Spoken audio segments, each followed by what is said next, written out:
Good morning बच्चों। क्या Lakkam memorial CBSE school Mudhol आपको स्वागत करता है। तो बच्चों पिछले कक्षा में हम भाग 2 मतलब संचयन किताब में स्मृति, ठीक है। तो एक व्यंग्य या हास्य कथा स्मृति पाठ के बारे में हम चर्चा किए थे।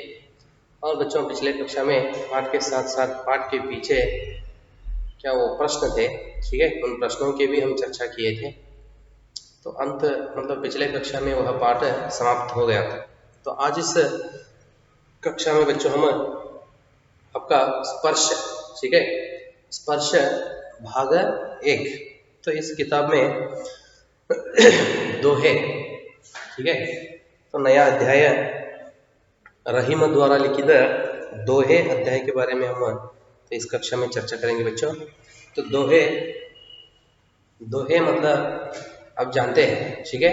दो मतलब दो, हे मतलब पंक्ति, ठीक है, पंक्ति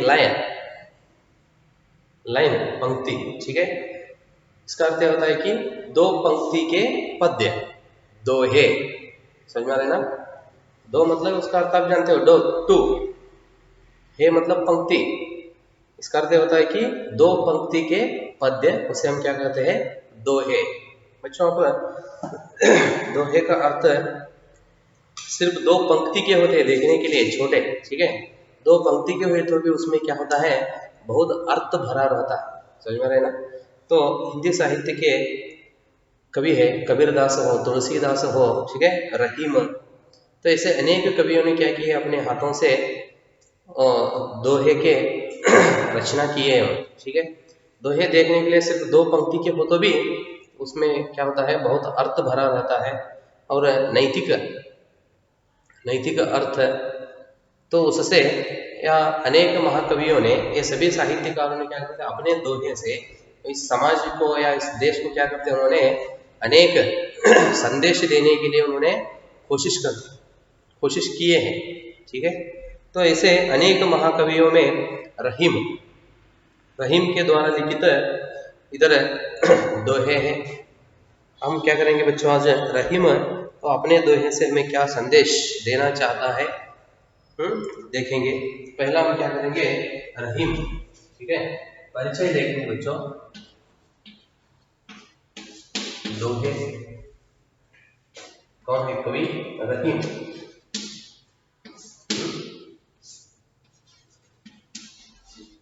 कवि परिचय,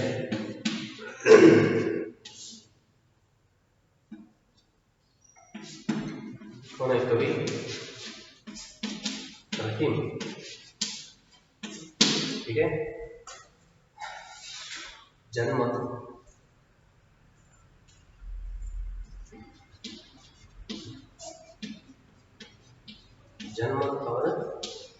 जन्म स्थान।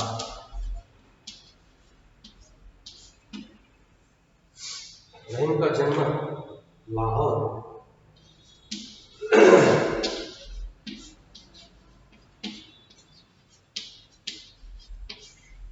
जन्म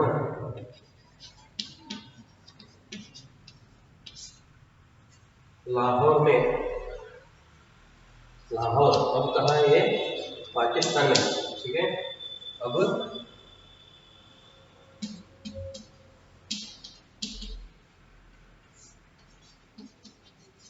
पाकिस्तान, ठीक है, लाहौर में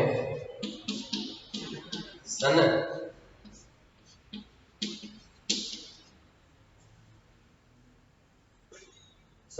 1556 में हुआ, ठीक है।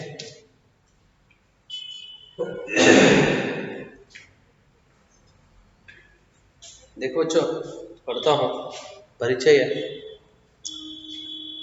रहीम का जन्म लाहौर, अब कहाँ, ये पाकिस्तान में। लाहौर में सन 1556 में हुआ। इनका पूरा नाम अब्दुल रहीम खान था।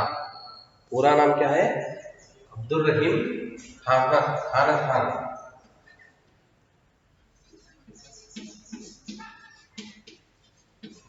पूरा नाम क्या है? अब्दुल रहीम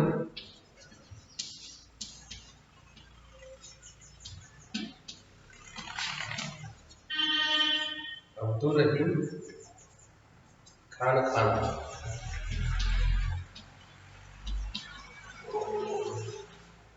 ठीक है, पूरा नाम उनका अब्दुल रहीम खान खान था। रहीम अरबी, फारसी, संस्कृति और हिंदी के अच्छे जानकार थे। मतलब अनेक भाषा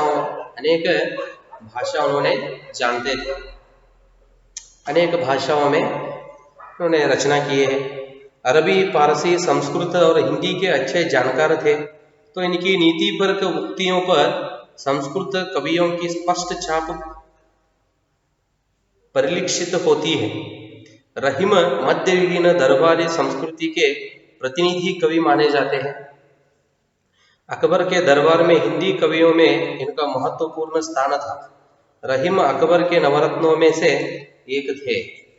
ठीक है, तो अकबर के दरबार में नवरत्न के नाम पर उन्होंने क्या किए थे?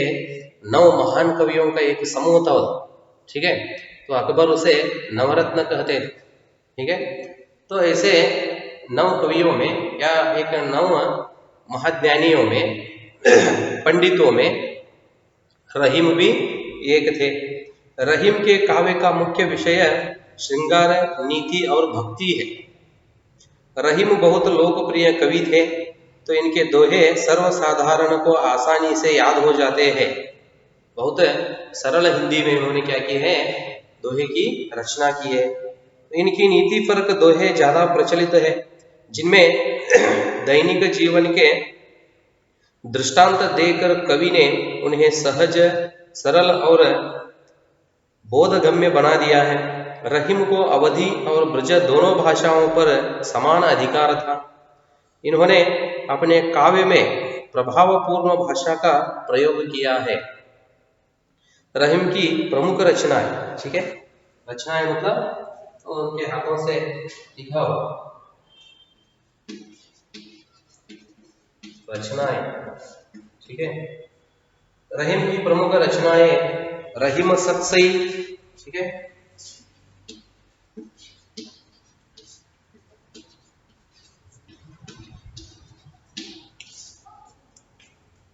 रहीम सतसई, श्रृंगार सतसई,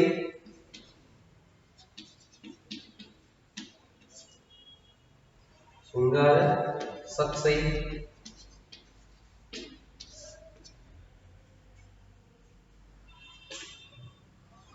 उदाहरण के लिए लिखता हूं बच्चों में, सिर्फ उसमें चुनकर रहीम रत्नावली, रहीम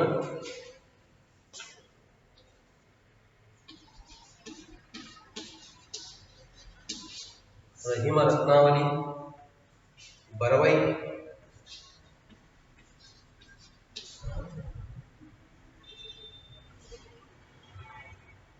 रहीम ग्रंथावली, नहीं आशिक भेदवर्धन आदि है। सिर्फ मैं इधर उदाहरण के लिए कुछ लिख के आगे लिखा हूं। ठीक है, आदि मतलब एक्सेट्रा बोलते हैं ना, उसी तरह।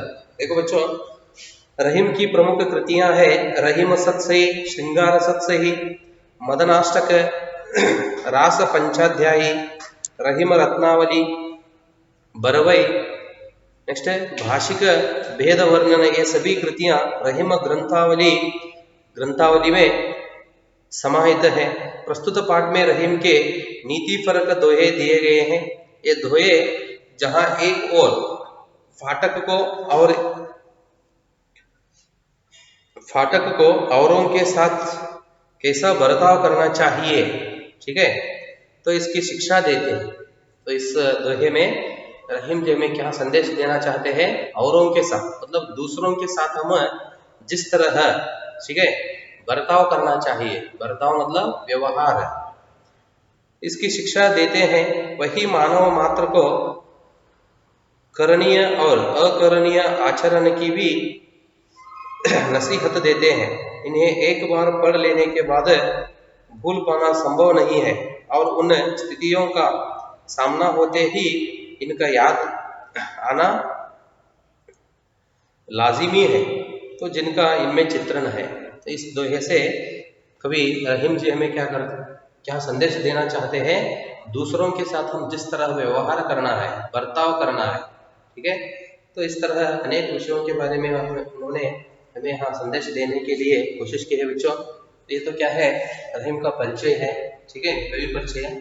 देख लो एक बार, अभी मैं निकालता हूँ। अब दोहे में आए हुए नए शब्दों का अर्थ देखेंगे बच्चों, ठीक है।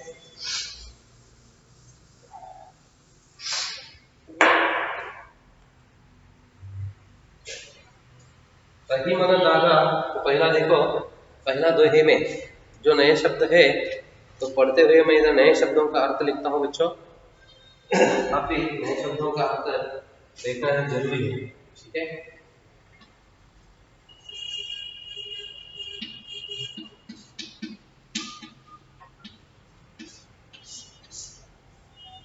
रहीम मन दागा प्रेम, धागा मतलब सूत, दार ಅಂದ್ರೆ सूत या डोरा, ठीक है। रहीम मन दागा प्रेम का मत तोड़ो चटकाए, तोड़ो मतलब तोड़ना, मुरियुವುದಂದ್ರೆ चटकाए मतलब झटके से।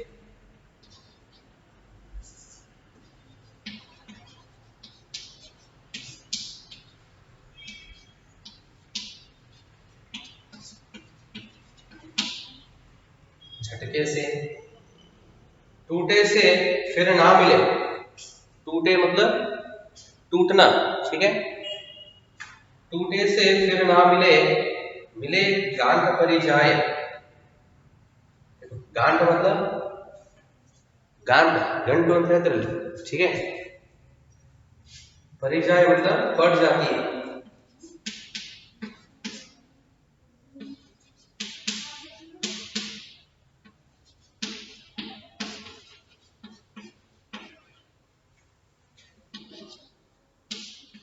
गांठ पड़ जाती है, ठीक है। रही मन निज मनी की बीथा, निज मतलब अपने,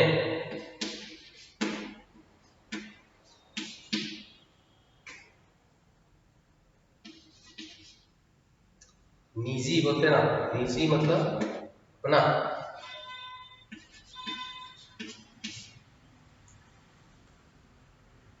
बीथा मतलब दर्द,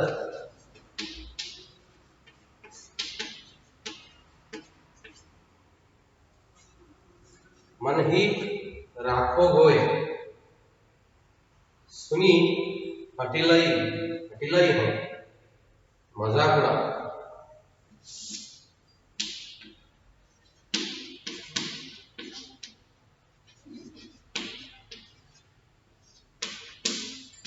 हटिलाई है मतलब मजाक उड़ा,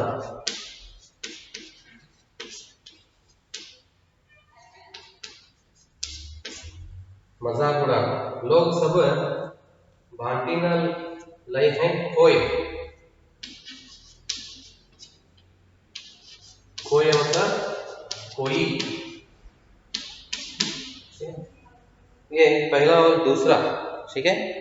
पहला और दूसरा दोहे में आए हुए नए शब्द है बच्चों, देख लो एक बार, ठीक तरह से आप भी इधर उधर आपको किताब में नए शब्दों का अर्थ आप लिखना पड़ता है, ठीक है।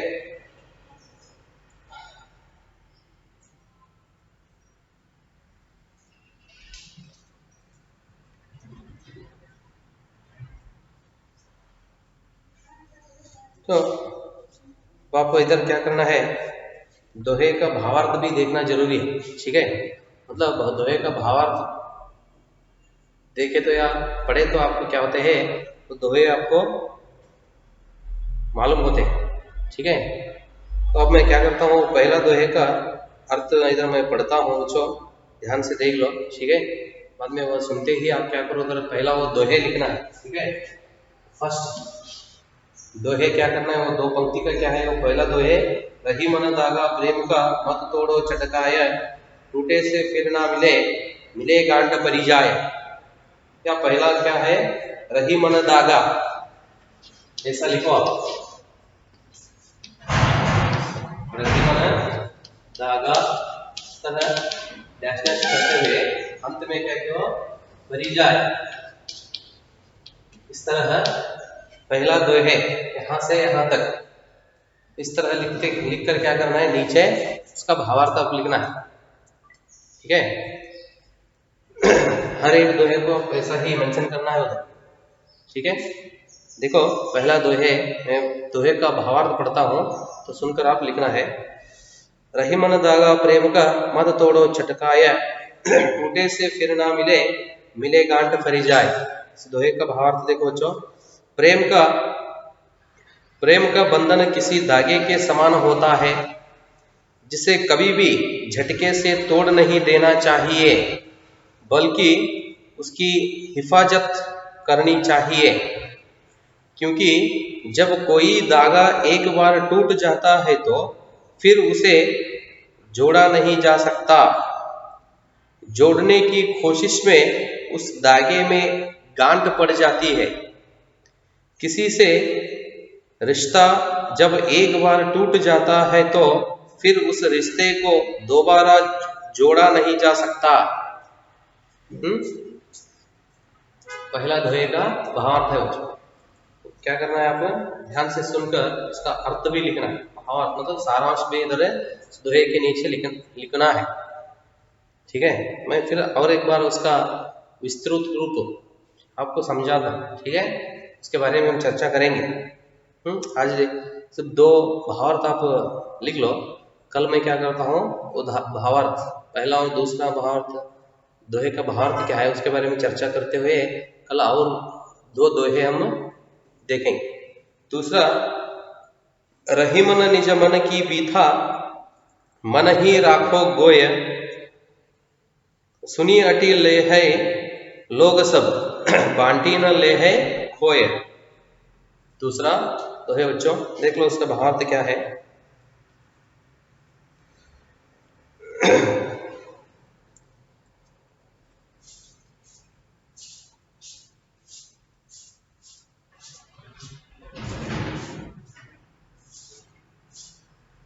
अपने दर्द को दूसरों से छुपा कर ही रखना चाहिए। दूसरा, ठीक है, अपने दर्द को दूसरों से छुपा कर ही रखना चाहिए। जब आपका दर्द किसी अन्य को पता चलता है तो लोग उसका मजाक ही उड़ाते हैं। कोई भी आपके दर्द को बांट नहीं सकता, ठीक है। दूसरा दोहे बच्चों, तो कोई भी आपके दर्द को बांट नहीं सकता।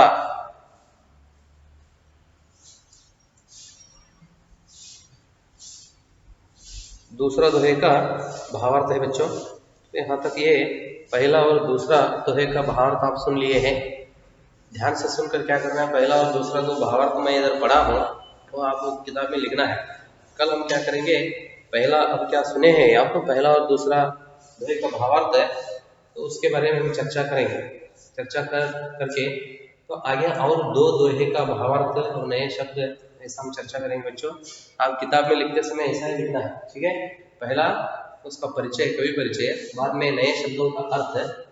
ये होने के बाद पहला दोहे इस तरह आप उधर दिखाना है, दोहे दिख कर नीचे उसका भावार्थ लिखना है, ठीक है।